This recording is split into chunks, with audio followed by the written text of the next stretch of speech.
Good morning, folks. Today I'm going to try to see if I can get my speedometer figured out. It hasn't worked since I got this Stepvan, so I'm going to go on ahead and see if I can pull the old gear out of the old transmission and see if I can figure out if I can get it replaced. Anyways, I have that satellite speedometer, but I think I want something more reliable. It shouldn't be that complicated. Well, I say shouldn't be. We shall see.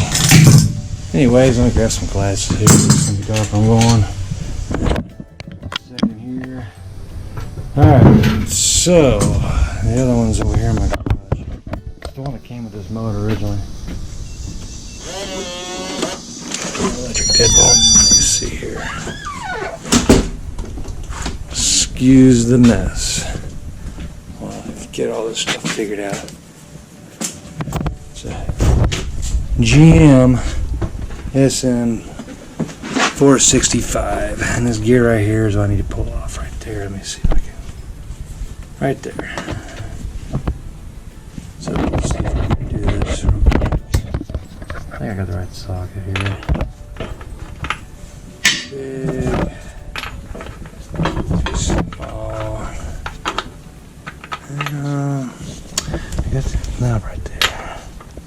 That might work. Here. I don't know if I can set this up. Here, I'll see if I can break it loose. Give me a second here. Okay. I got it broke loose. I'm not playing with the GM style. Usually the ones I had were Ford. And so it's just a nut that holds it in place. That should be the gear. Alright, so the other side of it is I need to figure out what's wrong with my other one. Could be there's nothing to it. Let me see down in there. Not a whole lot to it. Alright, so there's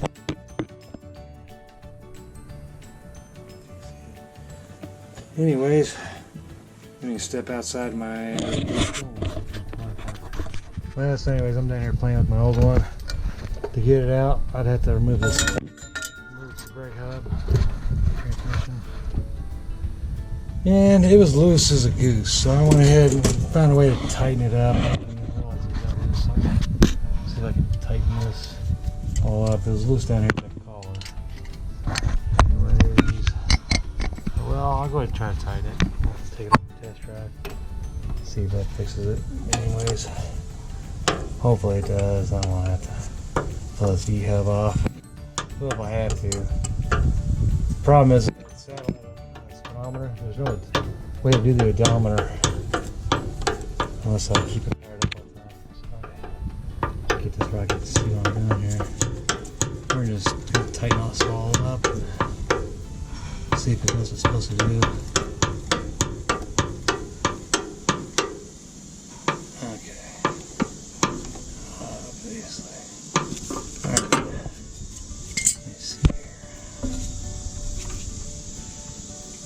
Well, I'll give that a run. It's fixed, I don't know. I can't imagine when you look at gear that there's anything that could be wrong. It's an all steel gear. Hard to believe that would be stripped. But it'd have to be something.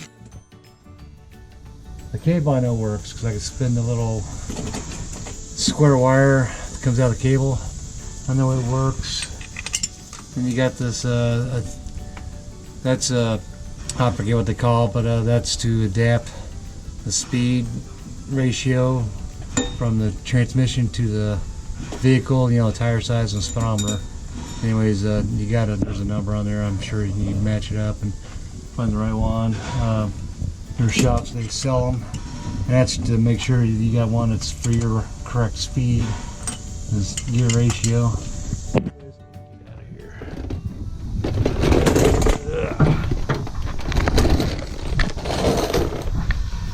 Spiders everywhere underneath there. So I don't know. clean up on this. I'll be right back. I'm gonna take it for a test drive. Something else I noticed, it shows my voltage being so high. I don't remember what the range is supposed to be. That's pretty high, and it'll overcharge your battery. Cause problems. My reverse camera.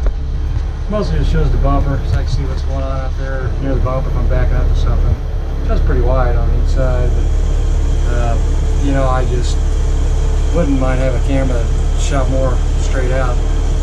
Feel oil pressure. I moved my oil gauge over here. The vacuum gauge I disconnected because I don't have that spider right here. You can see it. Yeah. Just fed them. Yeah, them off. Alright, so we're going to come out here and check this real quick.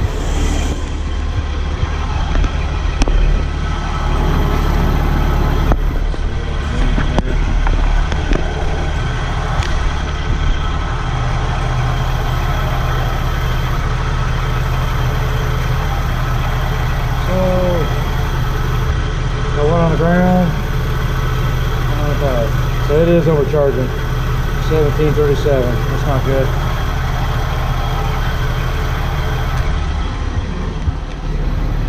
So I don't know on GMs. I think the alternator is actually has a built-in regulator. So for what I'm doing right now, I can just run some accessories and it will constantly lower that amount down. That's why I got the fan going right now. Everything I hook up is a benefit. Let me see if this will show. Turn on my bumper light and it draws stuff too. See, I dropped it down at 15.2. So if I turn it off, click, jumps back up to 17. Close 17. Anyways, probably need a new alternator. For the time being, I can run some accessories and see if I can see if it drops. Here's my windshield wipers. Drops back down to over 15. So I don't know. I'll have to figure something out. I don't want to overcharge this battery. Anyways, let me see here. I don't know if I want to try to drive it right now. Turn the choke down. Idle's good. Nice and smooth. Let's see how the engine looks.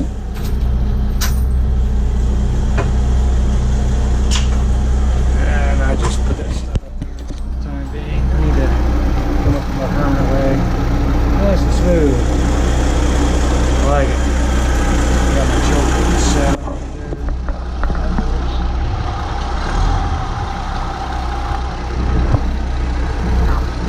Anyways, I haven't really run it. I did run it a little bit after I put the new radiator in.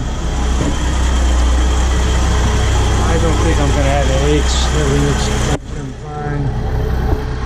I need to get this battery figured out.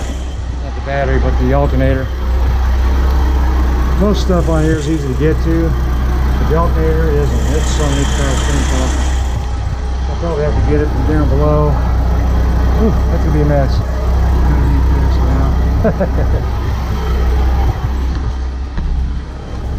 So that's what I got with that. I got the heater on right now, so if I turn that all the way down, it shoots right up 17. Anywho, turn all the way up. Oh yeah. Turn it off. So I need to figure out, I'll look at the drawings. I think GM, they got their alternator, has a built-in regulator built into it.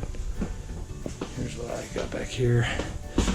I made a bunch of these little jewelry displays. Silver solder, actually not regular solder. It's just regular hard solder. And you can bend the tines around however you want. Put them in the antique mall. I saw a couple of them, and there's still a couple left. This is one I took out of the antique mall before the COVID lockdown, before they closed down. Still got to clear all this stuff out of this box here. It's got a whole bunch of the junk from the big engine swap. I don't know what I'm going to do with this. I just felt like I needed something in here. I had a rug in here, and one of our stray cats that lives with us, his name was Gus. Anyways, he came in here and peed on it, and so I just took it out. Carpet. These things, anyways, unless they roll up and I can get rid of them. But I just put that down for now. Until I get this to pass inspection, I'm not really going to do much more on the inside of this because I just don't want to waste any more of my money and resources fixing up the inside if I keep having problems with the outside or the mechanical. And I don't have any problems with the mechanical, but this alternator's kind of unusual. Usually they undercharge, but mine's overcharging. I don't know why. Even you know, at the lower RPM it's charging. So I'll figure out. I think the voltage regulator is built inside it. I don't know if I can get it separate. I still have my old small block Chevy alternator, which might fit, and you know, if it does, I'll just put it on. Other than that, the speedometer is another issue. That won't cause it to fail inspection, but you can't rely on that satellite speedometer because sometimes it takes, you know, 5-10 minutes for it to pick up any signal from the satellite. And once it picks it up, then it does fine. It's pretty accurate. I put it in my truck, but it depends on where you're at. I don't really need that extra burden, making sure it's, you know, I'm going right speed. But that's all I got for today. Just thought I'd kind of throw something together. I'll fool around with that speedometer. Unless I take the e-brake drum off, there's not much I can do to get that speedometer piece out. I don't know, I might be able to pull that little gear reducer, the adapter that goes from the cable to the little shaft inside there. Looks like this. But I think I can probably get that off. I just, I don't know. I don't think the inside is the problem. But I'll play with it. I'm going to get this alternator figured out first before I can do anything, because I can't even really test drive it while it's doing it. I probably can if I can run the battery down or run some accessories to lower the voltage going into my battery. But I don't know how long you can drive a battery or a vehicle with the alternator overcharging. I don't want to melt my battery. Anyways, that's it for now. I'll go ahead and post another update here soon. Thank you. Thanks for watching.